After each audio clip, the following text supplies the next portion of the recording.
안녕하세요. 파산관제인 홍익 변호사입니다. 개인 파산 절차 2에 계속 이어지겠습니다. 이번 시간에 파산 채권이라는 것이 무엇인지 한번 보겠습니다. 채무자에 대하여 파산 선고 전이 원인으로 생긴 재산상의 청구권을 파산 채권이라고 합니다. 법 423조에 정의가 되어 있습니다. 파산 채권은 파산 절차에서 채권 신고를 거쳐 권리 행사를 할 수 있습니다. 그래서 파산 채권에 의해서 소송을 할 수는 없습니다. 소송 행위는 이제 스톱되죠. 그래서 오직 파산 채권 조사 확정 재판을 통해서만 확정이 될 수 있습니다. 그래서 대법원 홈페이지에 이제 이런 파산 채권 조사 확정 재판 신청서도 있죠. 자, 그 다음에 이제 재단 채권이라고 있습니다. 재단 채권은 뭐냐? 재단 채권은 파산 재단 전체로부터 파산 채권자에 우선하여 파산 절차에 의하지 않고 파산 재단으로부터 수시로 변제받을 수 있는 청구권을 말합니다. 473조에서 일반 재단 채권을 규정하고 있고 개별 규정에서 특별 재단 채권을 규정하고 있습니다. 그래서 파산 채권과 재단 채권의 특징은 파산 채권은 파산 절차 내에서만 행사가 가능하고 재단 채권은 파산 절차에 의하지 아니하고 변제를 해야 합니다. 그 다음에 파산 채권은 신고, 인부, 확정 등 채무자회생법상의 채권조사의 대상이 됩니다. 그 다음에 재단 채권은 신고, 인부, 확정 등 채권조사 절차가 불효합니다. 그냥 파산관제인이나 채무자가 국가, 지방자치단체, 공단에 이제 요청을 할 수가 있는 거죠. 그 다음에 파산 채권은 해당 절차에 의해서만 변제가 가능합니다. 배당 절차에 의해서만 변제가 가능합니다. 그 다음에 재단 채권은 배당 절차에 의하지 아니하고 수시로 변제를 해야 합니다.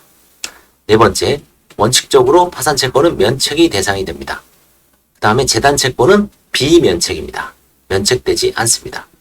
그 다음에 파산 채권은 평등하게 변제, 안분 변제합니다. 채권액에 비례해서. 재단 채권은 순위가 존재합니다. 단 같은 재단의 경우에는 안분 변제합니다. 그래서 파산 채권과 재단 채권의 특징은 재단 채권으로서 가장 대표적인 거 한 세 가지만 알고 계십시오. 국세, 지방세, 4대 보험. 4대 보험이라는 건 건강보험, 국민연금, 고용보험, 산재보험 이 네 가지 말합니다. 그 다음에 이제 특수한 경우로서 장애인 고용부담금이 있습니다. 장애인 고용부담금. 그 다음에 깊이 들어가면 또 몇 개 있는데 개별법상에 이제 특별재단 채권도 규정되어 있는 거고요. 파산 채권은 파산 절차에 의해서만 행사를 하고 채권 시부인, 그 다음에 조사 확정 재판이 대상이 된다는 거. 원칙적으로 면책이 대상이 되는 거. 비면책되는 건 이제 566조에 한 10가지가 나열되어 있죠. 그거 외에는 전부 파산 채권은 파산 배당에 의해서 배당을 받는 걸 제외하고는 면책한다라고 이제 규정이 되어 있습니다. 여기 나오죠. 재단 채권이 대표적인 경우는 조세 채권이라고 봅니다. 국세, 지방세, 4대 보험. 그 다음에 선착수한 체납 처분이 우선주의라고 되어 있습니다. 파산 선고 전에 파산재단은 속하는 재산에 대하여 국세징수법 또는 지방세징수법에 의하여 징수할 수 있는 청구권, 국세징수에 의하여 징수할 수 있는 청구권에서 그 징수 우선순위가 일반 파산 채권보다 우선하는 것을 포함한다에 기한 체납 처분한 때는 파산 선고는 그 처분의 속행을 방해하지 아니한다. 그러니까 이미 파산 선고 전부터 체납 처분한 것은 우선주의라는 거죠. 이항 파산 선고 후에는 파산재단은 속하는 재산에 대하여 국세징수법 또는 지방세징수법에 의하여 징수할 수 있는 청구권에 기한 체납 처분을 할 수 없다. 그렇죠? 파산 선고에는 체납 처분이 안 됩니다. 법은 재단 채권 중 조세 채권, 국세, 지방세, 4대 보험에 기한 체납 처분 절차는 파산 선고에도 불구하고 체납 처분 절차를 계속할 수 있다고 규정하고 있습니다.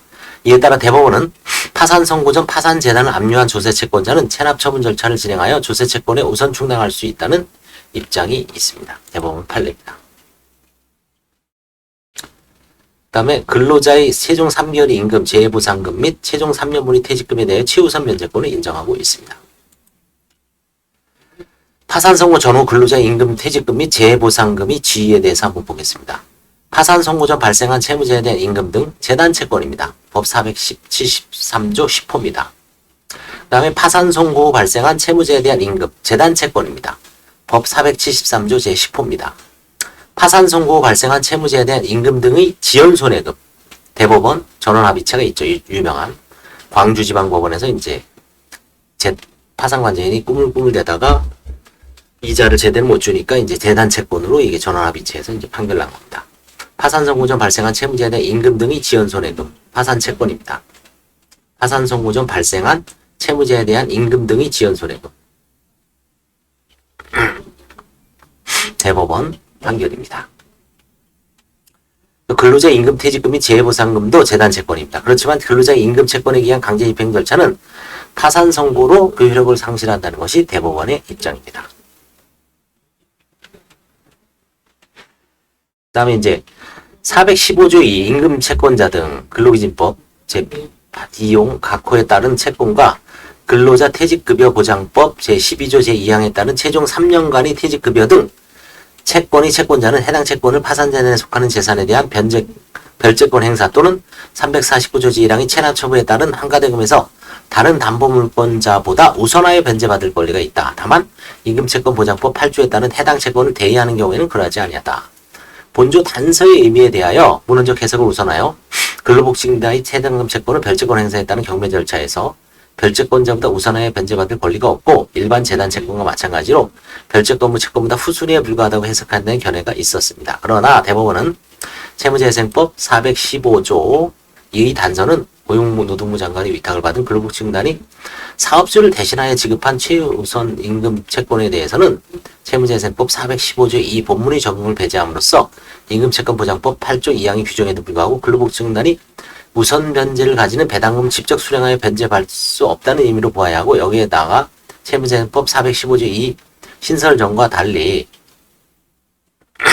근로복지공단이 임금채권보장법 8조 2항의 규정에 따른 우선 변제를 받을 권리조차도 행사할 수 없도록 하여 담보물권자가 파산 후 말미암아 파산 전보다 유리하게 되는 결과를 허용코자 하는 취지는 아니하고 타당하다라고 하고 있습니다. 그래서 이번 시간에는 파산 채권과 재단 채권, 그 다음에 임금 채권자의 특수주의에 대해서 알아봤습니다. 감사합니다.